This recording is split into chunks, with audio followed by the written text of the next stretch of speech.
Welcome students to Abhi classes. This is our English class. आज हम class 9 के book Beehive English text book की chapter number 4 a truly beautiful mind के question answers को discuss करेंगे। इसके पिछले वीडियो में हमने क्वेश्चन नंबर 1 से लेके 4 तक डिस्कस किया था। इस वीडियो में हम लोग 5 से 8 तक डिस्कस करेंगे।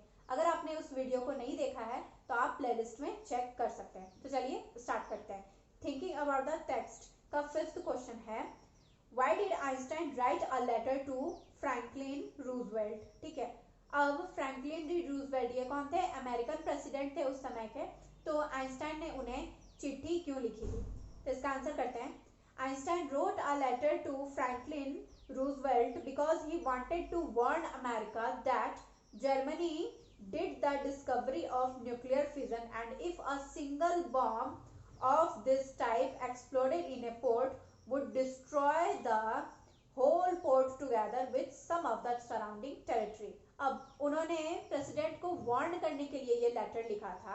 उन्होंने ये बताया था कि जर्मनी का जो कैपिटल बर्लिन है, उन्होंने न्यूक्लियर फिजन का आविष्कार कर लिया है, और अगर वो जो बॉम्ब है अगर वो किसी पोर्ट पर, किसी क्षेत्र पर गिरा देते हैं तो वो क्षेत्र तो बर्बाद होगा ही, बट साथ ही साथ उसके अगल बगल के जितने टेरिटरी हैं, जितने राज्य हैं, वो भी बर्बाद हो जाएंगे और बहुत बड़ा ही धमाका होगा, नुकसान हो जाएगा। ठीक है, नेक्स्ट क्वेश्चन है, how did Einstein react to the bombing of Hiroshima and Nagasaki? जब हिरोशिमा और नागासाकी पे जब बॉम्बिंग हुआ था, ठीक है, जब बॉम्ब गिराया गया था, ठीक है, तो आइंस्टाइन का क्या रिएक्शन था? उन्होंने क्या रिएक्ट किया था? तो इसका आंसर है, Einstein was deeply shaken by the extent of the destruction caused by the bombing in Hiroshima and Nagasaki. जब हिरोशिमा और नागासाकी पे जब बॉम्ब गिराया गया था, ठीक है, तो उसकी इतनी बर्बादी के बाद, ठीक है, आइंस्टाइन जो है बहुत ही ज्यादा हिल गए थे। ठीक है, he wrote a public missive to the United Nations. He proposed the formation of a world government. उन्होंने संयुक्त राष्ट्र के लिए एक सार्वजनिक बड़े पैमाने पर लिखा था, ठीक है, कि इस चीज का मतलब रोक लगना चाहिए, ठीक है, ये सही नहीं है। ठीक है, उन्होंने विश्व सरकार के गठन का प्रस्ताव भी रखा था।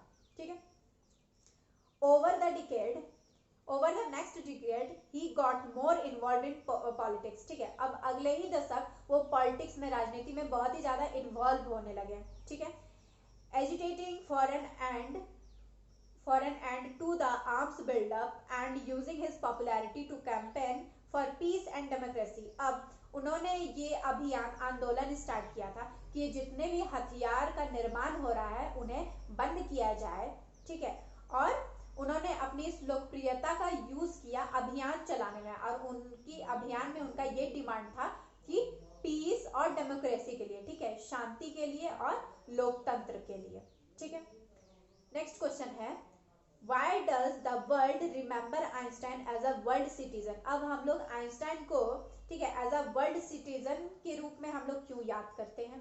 इसका आंसर है, The world remembers Einstein as a world citizen because he agitated for an end to the arms build-up and campaigned for peace and democracy in the world. अब हम लोग उन्हें as a world citizen के रूप में इसीलिए याद करते हैं क्योंकि उन्होंने क्या किया था?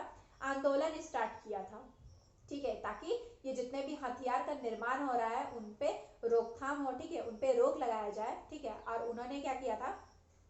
कैंपेन चलाया था, अभियान चलाया था, किसके लिए? पीस के लिए और डेमोक्रेसी के लिए, शांति के लिए और लोकतंत्र के लिए। ठीक है, he even wrote a public missive to the United Nations and proposed the formation of a world government to stop the use of nuclear weapons. उन्होंने क्या किया था? संयुक्त राष्ट्र के लिए सार्वजनिक बड़े पैमाने पर भी उन्होंने ये लिखा था, ठीक है, कि सरकार एक विश्व, ठीक है, विश्व सरकार का गठन किया जाए। ठीक है, उन्होंने ये प्रस्ताव भी रखा था, ठीक है, ताकि उनका बस मेन यही मोटो था कि जितने भी आर्म्स बिल्डअप है, हथियार है, उन पे रोकथाम हो। ठीक है, और वापस से हम लोग क्या कर रहे हैं? लोकतंत्र, ठीक है, डेमोक्रेसी यहाँ पे चलाई जाए, ठीक है, और पीस रहे, ठीक है, शांति रहे। ठीक है, इसीलिए उन्होंने, वो साइंटिस्ट तो थे ही, बहुत ही जीनियस थे, बट साथ ही साथ उन्होंने विश्व के लिए भी कुछ काम किया था, इसीलिए हम लोग उन्हें वर्ल्ड सिटीजन के रूप में याद करते हैं। अब हमारा 8 नंबर का क्वेश्चन है, इनमें कुछ सेंटेंसेस दिए हुए हैं, हम लोगों को उन्हें सीक्वेंस वाइज अरेंज करना है। ठीक है, तो हमारा फर्स्ट सेंटेंस ये है, Einstein publishes his special theory of relativity. ठीक है, सबसे पहले हम ढूंढते हैं कि इसमें फर्स्ट नंबर क्या होगा। तो हम लोग एक सेंटेंस यहाँ देखते हैं। 6th नंबर की आप सेंटेंस में देखें, Einstein is born in the Germany city of Uloom. ठीक है, ये हमारा फर्स्ट हो जाएगा, तो यहाँ हम 1 लिख देंगे।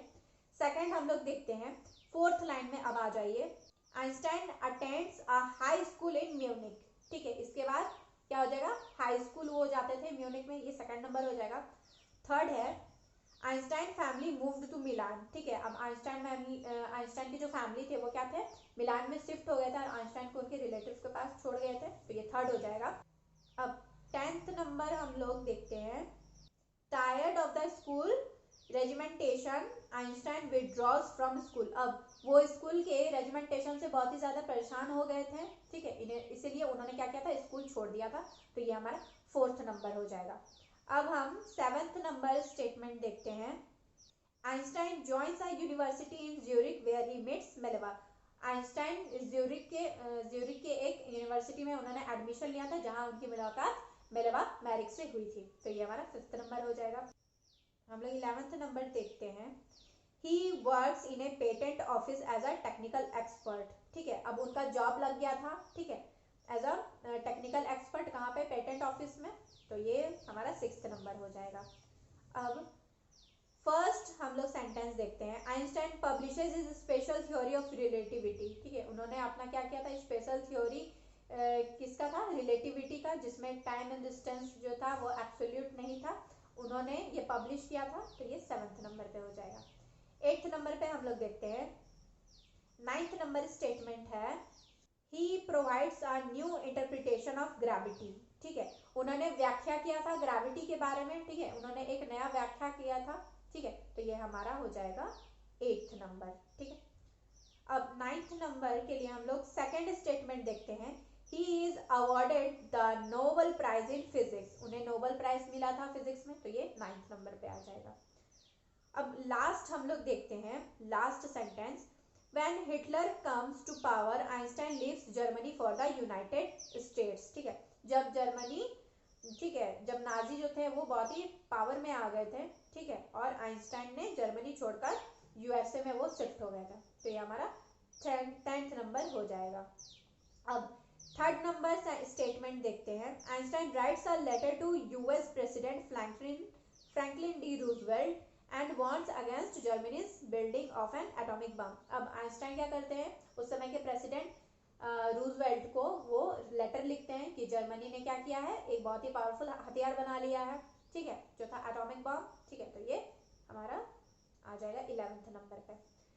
12th नंबर का है, 8th नंबर स्टेटमेंट देखते हैं, आइंस्टाइन डाइज। अब लास्ट क्या हो जाएगा कि आइंस्टाइन की मृत्यु हो जाती है। ठीक है, तो ये हमारा था सीक्वेंस। ठीक है, तो फर्स्ट में हो जाएगा स्टेटमेंट में 7, नेक्स्ट है 9, उसके बाद 11, 2, 3, 1, 5, 12, 8, 4, 6 और 10। ठीक है, तो इस चैप्टर का क्वेश्चन आंसर यही खत्म होता है। आप इसे प्रैक्टिस करें।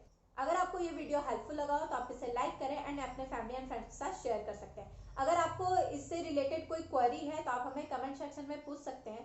अगर आपने इस चैनल को सब्सक्राइब नहीं किया है तो कर लीजिए, क्योंकि हम इसी प्रकार के बाकी एजुकेशन वीडियोस भी बाकी सब्जेक्ट्स के भी यहीं पे आपको देखने को मिलेंगे। तो तब तक के लिए कीप लर्निंग।